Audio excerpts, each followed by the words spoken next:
Hi friends, welcome back to this career conversation series of videos. I hope earlier videos have been adding value and you're resonating with the content or the experience I'm sharing with. Now this time I've come up with a different experience. I would like to share a different experience, not just with the parent or the child. It is more with a fellow counselor.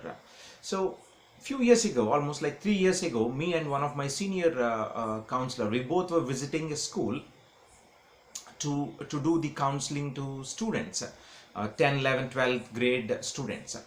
So the scenario was one of the parent, this is back in 3 years ago in Vizag, Vishakhapatnam. So the scenario is like this. We have been given back-to-back sessions, a full day booked 30 minutes per student. Now we are going in a full throttle, both of us. One day, towards the afternoon, a parent walked in to my, to meet my fellow counselor, and the conversation started, and the parent, along with the child of course, was not too comfortable in speaking in English, and neither he knew Hindi, the other famous language if you could quote. So he wanted the counselor to talk in a local language, which is Telugu, right? So now the counselor can only speak English or Hindi, maybe her mother tongue, but not Telugu fluently. So, and not even to the extent that she can explain it to the parent.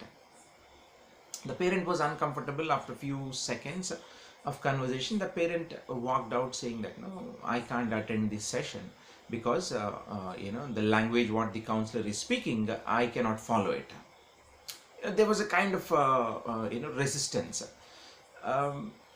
What exactly happened in that room during the discussion, even I wasn't too sure. Now it came to a halt. The conversation came to a halt, and the school team has to intervene and see to that how we could resolve this. And they also called me to see what we could do with this, because since I'm other counselor sitting in the same campus. Then I said, okay, don't worry, I can speak the local language, so I will take care of it, but just allow me to complete a couple of more students who are already waiting along with their parents. So just ask him for about 30-45 minutes of time, and then I'll take the session for them. And it was settled, and I took over the session for that parent who was not willing to do the conversation with my fellow counselor. And then we did it okay, and I purely spoke in the local language what he was requiring for, he was looking for, and he was happy, and all good. Now later after this, when both of us, me and my colleague counselor, both of us sat together, and I was trying to understand from her, what happened. And in fact she was more enthusiastic to share and know how did I manage with it. And she said that, Ramkrishna, look, how can this language be a barrier? The parent should be receptive. Not that he don't understand English. He should be receptive to let me talk in English. And how could he expect me to talk in his mother tongue or the local language? And she was saying, no, this is not a fair practice. It should be, we all should be speaking in English, and so on and so forth. She's going on and on. Then I said, look, my dear, we are here not to battle out, which language we should speak. We are here to make sure that whatever message, whatever discussion we do, whatever advice, guidance we provide to the child and parent, at the end of our conversation, they should understand it, and then they should see value in that. That's our primary objective. It really doesn't matter in which language we speak or in which language they are comfortable. Now I can understand, we can't speak all those languages, different people come and then they expect it to be, having the conversation in that. So probably we may have to find a, better solution for it. But in this case, my observation, had you been willing to transfer that parent to me, since you know that I can speak the local language, it could have been resolved in a much easier, without much of a rift at that point. This is what I mentioned, but she was not comfortable with what I said, but she was happy at the same time, since I was able to handle the parent and the child in their local language, since no further action is required. We settled at that point. Now the point I'm trying to share this experience is, should the counselor the counselor be a multilingual? Is it practically possible? Maybe or may not be. We don't know how practical it is. So some of us can speak 3-4 different languages, but most of us could speak only English or our mother tongue, at the most Hindi, not many languages. So I can speak at least a couple of languages. So I had that advantage. So whenever I do sessions, I see to that it is manageable, and I clearly convey, are you comfortable in this having this conversation in English? With the opening line of the parent, you can figure that out. So that's how I look at it.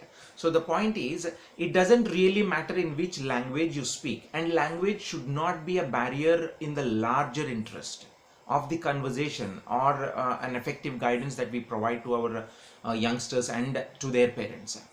So we shouldn't, from my perspective as a counselor, we shouldn't be resisting only to speak in English or Hindi, whatever language we are comfortable. We should make an effort to see if we can convey the message the way the parent and student understand. If we were not able to speak in their local language, probably we'll have to find somebody else or a different way to get with it. And it always makes sense if we make this disclaimer in the very beginning. If we get to know either from the school, or we get to know the student or the parent whom we are dealing with, that makes our life and job easier. Again, I repeat, language should not be a barrier, but yes, there are practical challenges. Ultimate goal is to convey the message, give that guidance the way that the parent understand. It is not what words are you using or which language are you speaking. Did the parent get the message? Did the child get the guidance what they are looking for? That's more important. I hope you all resonate with me, and of course there will be different views and then perspectives on this language as an issue. But still, I thought this would be a value and worth speaking it in this series, and that's how I came up with this one of the experience. And I'm sure I'll keep adding more such experiences to this series with the fellow counselors or my experiences with my seniors and so on. So thank you for watching, and I hope this video adds value to your perspective, and then see you in the next video. Thank you and take care until then.